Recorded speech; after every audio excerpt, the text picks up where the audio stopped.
I'm Seren and welcome to this Arts Connection workshop, and today we'll be learning how to make pressed flower cards such as this one here. Now before we start, I will say that this is down to your own imagination. It's how you might want the card to look. You might even just want pressed flower stuck on there with some nice little decorations. It doesn't have to be in a vase. I've just put it there because I like it. I've also used some watercolours on the back. But again, if you don't have any, you could just either leave it blank or use a bit of coloured card instead. So yeah, so it's all down to your own imagination. There are a few examples on the workbook to help inspire you. But yeah, let's get started and have some fun. So the first stage is picking your flowers and pressing them. And if you've never done flower pressing before, it's very, very simple. You want to get 2 pieces of paper, so for example newspaper, and you want to place your flowers face down so they're pressed quite nicely, and then place this in between something heavy. I usually choose a really thick book, and then place a heavy weight on top of that and leave it for a week and a bit. Mine have been drying for a good week or so now. There we go. So I have some dandelions from the garden and some spring squill Seren Gwanwyn flowers.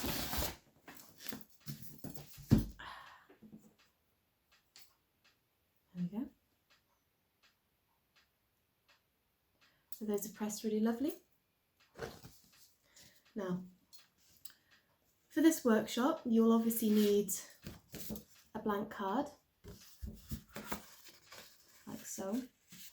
Are there anything else that you might want to decorate with? This could be interesting bits of sequins, it could be some fabric, it could be paints, yeah, it could be bits of coloured paper or little paper butterflies, for example, if you're making some sort of spring greeting card. I'm just going to fold this down. Okay, now I tend to choose a theme of my cards with whatever colour the flowers are. So for example, these are yellow and purple. So I have some yellow backing card and some pink backing card, and I'm going to see what looks better. So that looks quite nice, that stands out.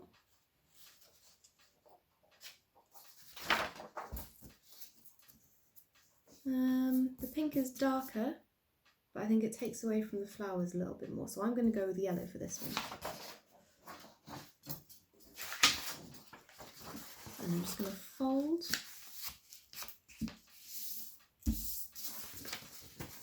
Fold again.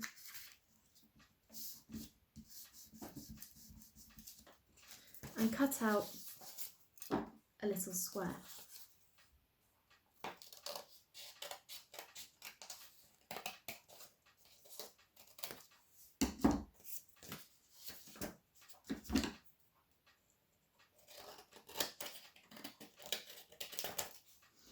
I'm using very thin paper. Technically it's called backing card, but it's come out as quite thin paper. And I'm just going to make sure that fits.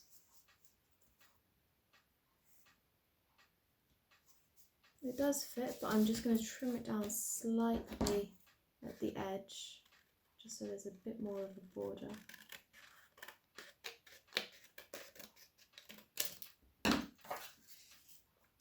There we go, that's a bit better.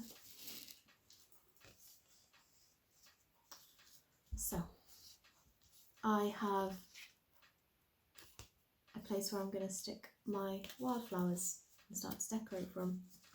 If you are using paper, when you add your glue, make sure you just add it very, very thinly, because otherwise the paper will buckle and sort of crinkle up. So I just tend to put a few dashes in the corners and on the edge, just to hold it in place. I'm using PVA glue, but Pritt stick is also very good for this. So I'm just going to pop this down.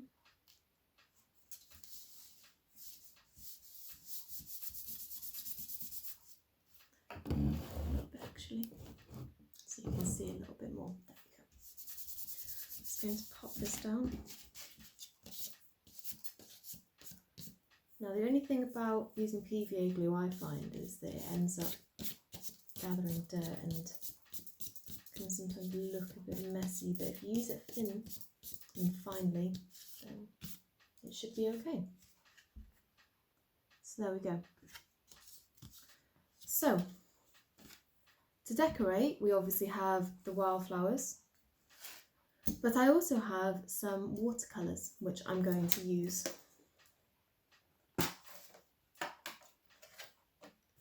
Now, these are my Winsor & Newton watercolours. I've had them for years. And just to add a little bit more colour, I'm going to start with, I think, an orange to keep with the theme of the dandelion yellow. And I'm just going to start dashing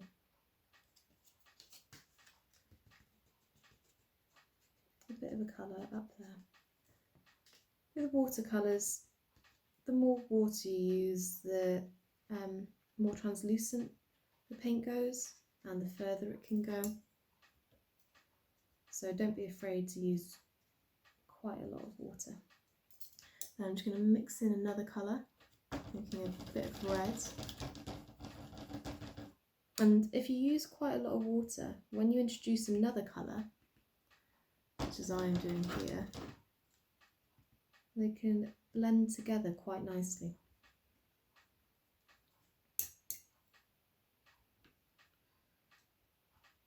A bit dark orange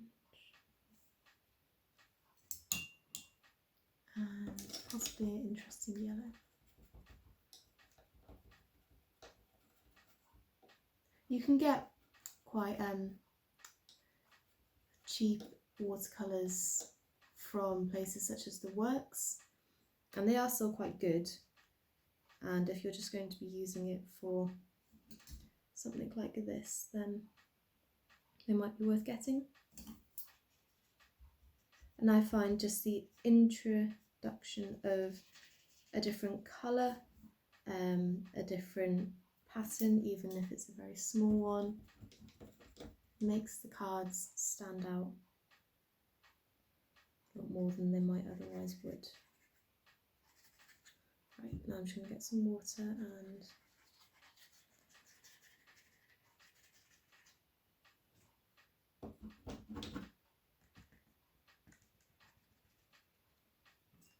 there is an interesting trick which you can use. So if you do tend to go with watercolours, and you do have some about the place, then you can get some rock salt and sprinkle it in. And what it does is the salt makes the colours all pull away from each other and they end up looking like stars. Or yeah, fireworks, that's another good way to describe them. Right, so I've just done a simple little outline there. And while that's drying, I'm just going to play around with placement of my flowers. So.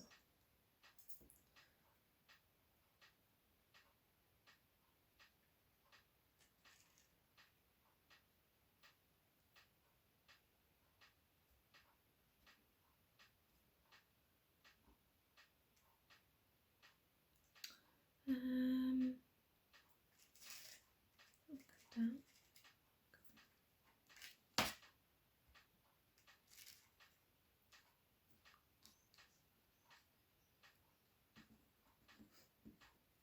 Now this dandelion has dried at a right angle, so I'm just going to even him one out.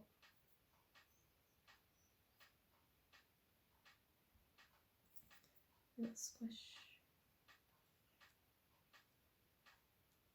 Okay.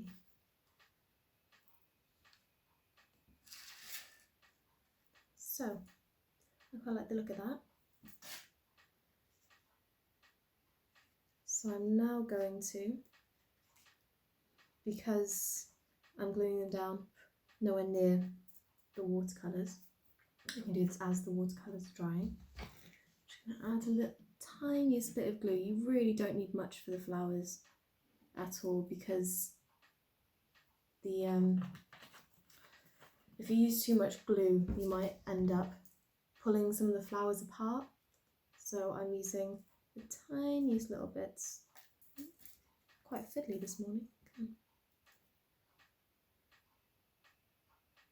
Just dashing it in a few areas.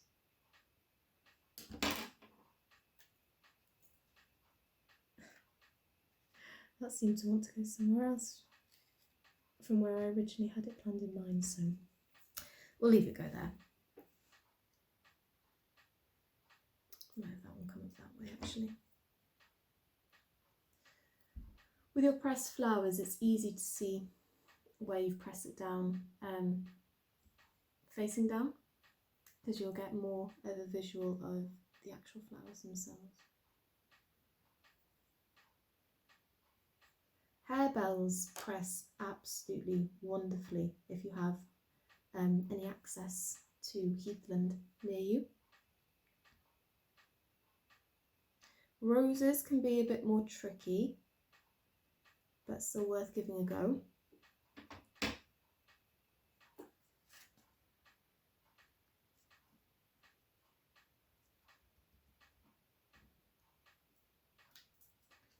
Dandelions look like a squished firework, but for me I quite like that look.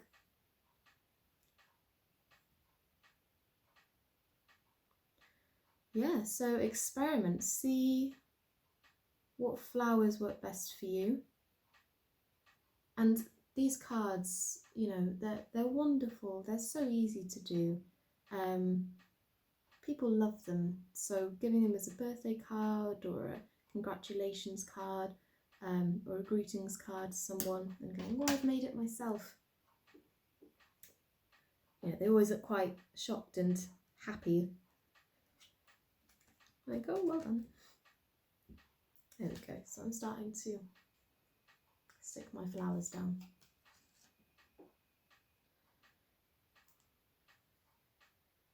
I'm just going to put that one in the middle for depth.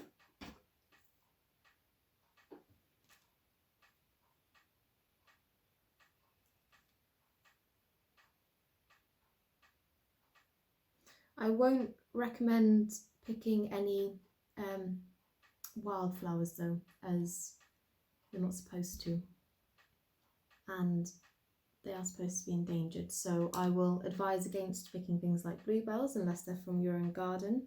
That is up to you, but anything wild, please try and stay away from, because they're already at risk anyway.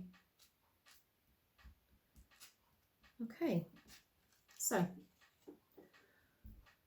that's how I've got mine at the moment. It reminds me of quite a nice summery day. And once this is dried a little bit more, I'm just going to put a little bit of black acrylic paint as a small vase. So just squish that down and I'll get the paints ready.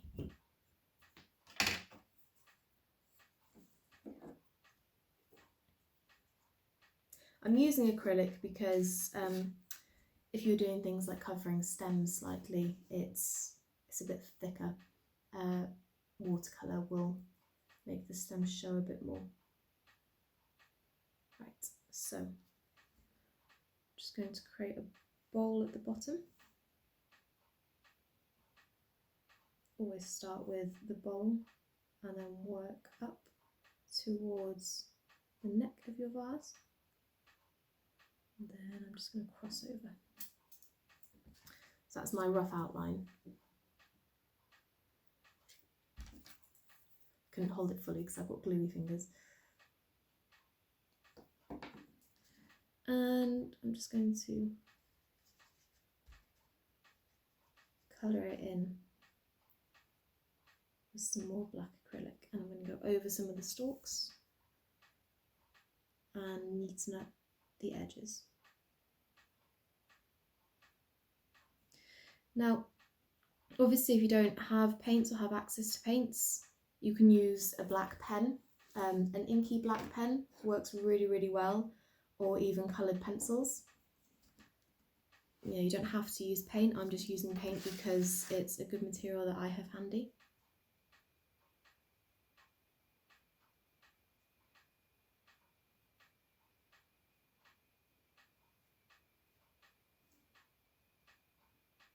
And likewise, you don't have to use coloured paper.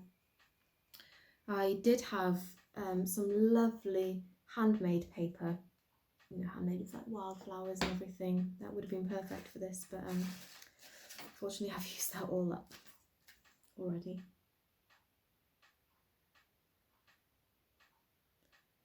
Okay, so neatening off the edges and straightening it up a little bit.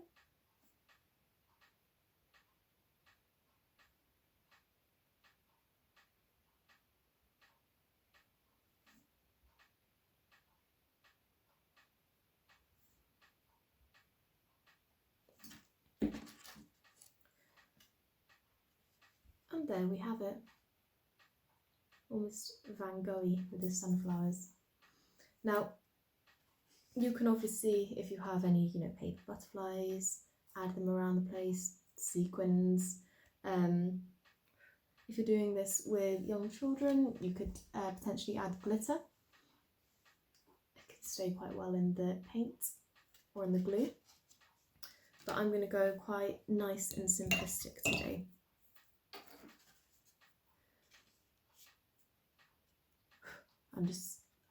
I have a cat and she's molting at the moment, and there are a few cat hairs stuck to the flowers, but I'll sort that out in a bit. And there we have it. So that's how you create your own wildflower greetings card. And yes, so have a look at any other cards that you might have been given previously for inspiration. Have a look at some of the examples on the workbook and have fun. And I hope you've enjoyed watching, and I'll see you soon.